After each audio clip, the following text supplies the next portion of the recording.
How big a problem is ethics, if it is a problem in what you do, either in your past jobs or in your present job? How often do you find your personal ethics clashing with the ethics of your organization or your client? Great question. Again, Harvey Jacobson is one of our professor emeritus from our journalism faculty. Who wants to take that one first? I'm the wrong guy. No ethics over there. Ethics-free zone.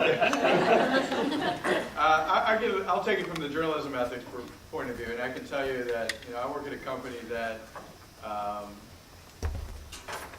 both externally and internally is viewed as having conflicts of interest. The business of ESPN is about doing, part of the business of ESPN is about doing relationships and partnerships with leagues and conferences and teams, and we had a bid in to cover FIFA and the World Cup, and yet another part of that organization, that exact same organization, is charged with independently covering those same leagues and teams and conferences and sports, and it's a challenge. There are days that I know I'm going to working with our team, we're going to write a story or post a story or video or some content that is going to really, really piss off people on the other side of the company. Because if somebody's working with the NFL or NASCAR or MLB, they really would like to have a great relationship with NASCAR and the NFL and MLB. It's about building that business, about building ratings, about building value for the league partner. And on the journalism side, though I'm not opposed to any of those things, on my side, my job is to try to be as objective as we can be. And, there's a clash. There's an ethical clash. And I can proudly say, my tenure at ESPN, there's not a single story that we've walked away from.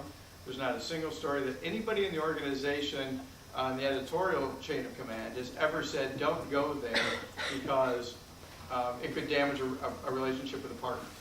Trust me, I get letters, emails over the transom from the people in the programming department all the time saying, did you have to do that today? Or you know what, I got a call from, an angry commissioner, would you take the call? And the answer is, yeah, we'll take the call.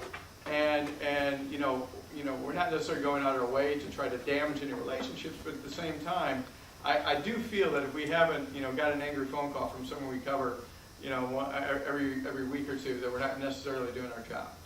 And I will say, though, it's put, unlike any environment I've ever been in my career, it puts you constantly on the edge of making sure that you are walking the walk when it comes to your ethical beliefs and your code of conduct and your standards and practices for the news organization. We're constantly on our toes for it. And if you look even beyond the walls of our business, just in the gray area of social journalism, and this constant pressure for people to be first before being right, which I'd rather be both simultaneously would be my goal, but I really cannot sacrifice being right just to be first. And there's a lot of people who don't necessarily share that point of view. And it crossed all levels of journalism, and I think that's dangerous. I think that's a scary place we're going into as a industry. And I can tell you from our point of view and our team's point of view, we really try to walk that line every single day and say that we're holding tight. We got to get it right. Despite what the pressure is otherwise, it'll be interesting to see over the next decade or so if overall the ethics of journalism change. I think there's a lot of people who will take what I just said and said, dude, you're living in the 1970s. Stop it. I'm not that old, by the way. But I firmly believe it, and I think it's necessary and healthy for a fair and independent voice. And we're one of the few professions that actually has constitutional protection. And I feel like we need to exercise that on a regular basis, or we'll lose it.